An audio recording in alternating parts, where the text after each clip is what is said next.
दोस्तों, चंद्रयान-3 के उड़ान भरने से पहले चंद्रयान-3 के लैंडर के साथ इसरो ने ये क्या कर दिया है, जिसे देखने के बाद चीन, अमेरिका, यहाँ तक कि पूरा जापान हिल गया है कि आखिर इसरो चंद्रयान-3 के लैंडर के साथ ऐसा करके क्या हासिल करना चाहता है। क्या ये तकनीक चंद्रयान-3 को 100% सफल बनाएगा? वहीं दोस्तों, चीन और पाकिस्तान पूरी तरह से बौखलाया हुआ है। इनके दिल की धड़कनें तेज हो गई हैं। इसरो ने चंद्रयान-3 को लेकर जो बड़े बड़े दावे किए हैं, उससे इनके पैरों तले जमीन खिसक गई है। चंद्रयान-3 की कामयाबी इनकी आंखों का कांटा बना हुआ है। चीन चंद्रयान-3 को भी विफल करने में कोई कसर न छोड़ता, लेकिन बेबस है, क्योंकि इसरो ने चंद्रयान-3 के एल्गोरिदम को इतना स्ट्रॉन्ग बनाया है कि चीन के बड़े से बड़े हैकर सेंध नहीं लगा सकते हैं। इस समय पूरी दुनिया की निगाहें चंद्रयान-3 की सफलता पर टिकी हुई है। वहीं दुनिया भर के वैज्ञानिकों को चंद्रयान-3 से बहुत कुछ सीखने को मिलेगा। इसलिए वैज्ञानिक चंद्रयान-3 की सफलता के लिए ईश्वर से प्रार्थना कर रहे हैं। नासा भी बड़ी उम्मीद गड़ाए हुए बैठा है।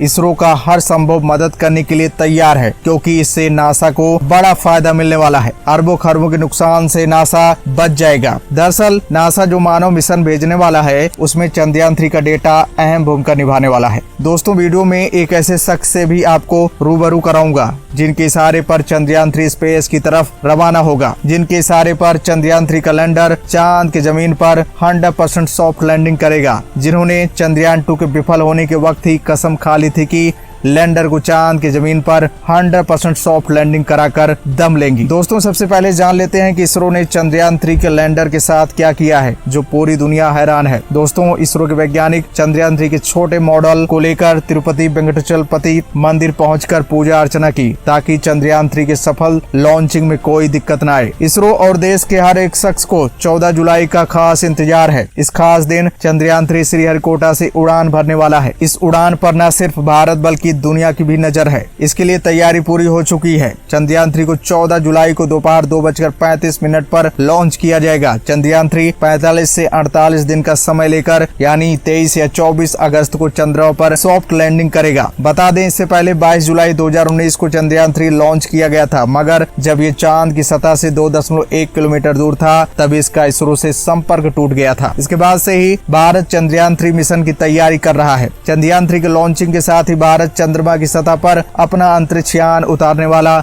चौथा देश बन जाएगा। इसरो के चीफ वैज्ञानिक के सिवन का कहना है कि चंद्रयान-2 में 3 चूक जो भारी पड़ी थी। प्रोपल्शन सिस्टम में दिक्कत हुई थी। इसने लैंडर की गति अनुमान से ज्यादा बढ़ा दी थी। लैंडिंग के दौरान लैंडर को लगातार धीमा होना था, ताकि वो चांद की सतह पर सॉफ्ट लैंडिंग कर सके। चूंकि लैंडर की गति घटने के बजाय बढ़ने लगी थी, इसलिए हमारा सॉफ्टवेयर उसे कंट्रोल नहीं कर पाया था। चंद्रयान-2 के उतरने का स्थान यानी landing area 500 metre into 500 metre रखा गया था। सेंसर खास पैरामीटर तक ही सेंस कर सकते थे, इसलिए फेल हो गए। इसलिए इन्हीं गलतियों को ध्यान में रखते हुए चंद्रयान-3 को डिजाइन किया गया है। चंद्रयान-3 के लैंडर में कितना दम है, इसके लिए लैंडर को हेलीकॉप्टर से पटका गया, क्रेन से गिराया गया, कोल्ड सिमुलेशन किया गया, ताकि लैंडर रोवर चांद के तापमान -180 डिग्री पर आसानी से सर्वाइव कर सके। फ्यूल टैंक की कैपेसिटी बढ़ाया गया है, ताकि प्राइमरी लैंडिंग में दिक्कत आए तो दूसरी साइड पर लैंडिंग के लिए अतिरिक्त फ्यूल हो। सॉफ्टवेयर मजबूत किया गया है, ये लैंडिंग में मदद करेगा। लैंडर के चारों ओर सोलर सेल लगाए गए हैं, ताकि गलत दिशा में भी लैंड हो तो सूर्य किरणें मिलती रहें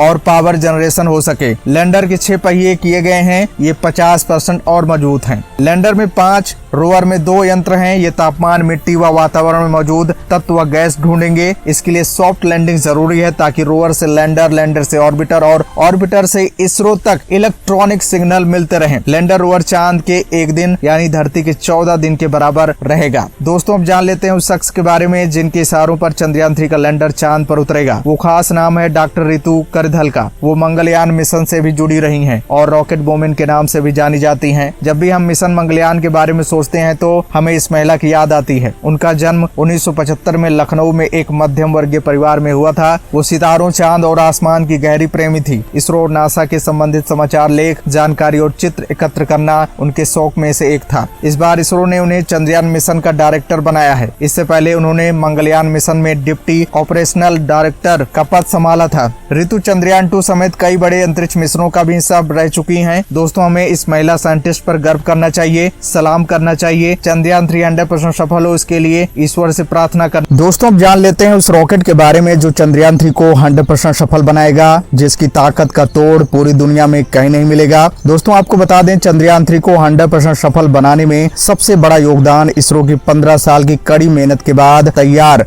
बाहुबली रॉकेट LBM 3 का है। यही रॉकेट अपनी पूरी ताकत झोंकने वाला है। इसका लॉन्चिंग सक्सेस रेट 100% है। ये रॉकेट आसमान को चीरता हुआ चंद्रयान 3 को चांद के साउथ पोल पर उतारने वाला है। ये रॉकेट भारत को नंबर 1 बनाने वाला है, क्योंकि अभी तक चांद के साउथ पोल पर कोई नहीं पहुंच पाया है। ये रॉकेट पहले से ही अपना जलवा दिखा रहा है। एक ही बार में अपने साथ 36 सैटेलाइट को लेकर उड़ान भरी थी, तभी पूरी दुनिया को इसके ताकत का अंदाजा लग गया था। इस रॉकेट का इस्तेमाल हैवी लिफ्ट लॉन्च में किया जाता है। ये रॉकेट 3 स्टेज में वर्क करता है। इसमें पहली स्टेज के तहत थ्रस्ट के लिए 2 सॉलिड फ्यूल बूस्टर लगाए गए हैं, वहीं कोर थ्रस्ट के लिए एक लिक्विड बूस्टर लगाया गया है। LBM 3 रॉकेट 640 टन से अधिक वजन उठा सकता है, वहीं इसकी पेलोड क्षमता 4000 किलो से अधिक है। इस रॉकेट का पुराना नाम GS LBMK3 था, जिसे पिछले साल बदलकर LBM 3 रख दिया गया है। इस रॉकेट का वजन 642 टन है, जो लगभग 130 एशियाई हाथियों के वजन के बराबर है। इसकी लंबाई 43.5 मीटर है, जो कुतुब मीनार, जिसकी लंबाई 72 मीटर है, की आधी से अधिक है। अब सवाल है कि चंद्रयान 3 को LBM 3 के साथ क्यों जोड़ा गया है। दरअसल रॉकेट में पावर फ्यूल प्रोपल्सन सिस्टम होता है, जो अर्थ के ग्रेविटेशनल फोर्स पर काबू पाकर सैटेलाइट जैसी भारी ऑब्जेक्ट को स्पेस की ओर ले जाने के लिए भारी मात्रा में एनर्जी प्रोड्यूस करता है। ये लॉन्च व्हीकल 10 टन तक के सैटेलाइट को लो अर्थ ऑर्बिट तक ले जा सकता है, जो पृथ्वी की सतह से लगभग 200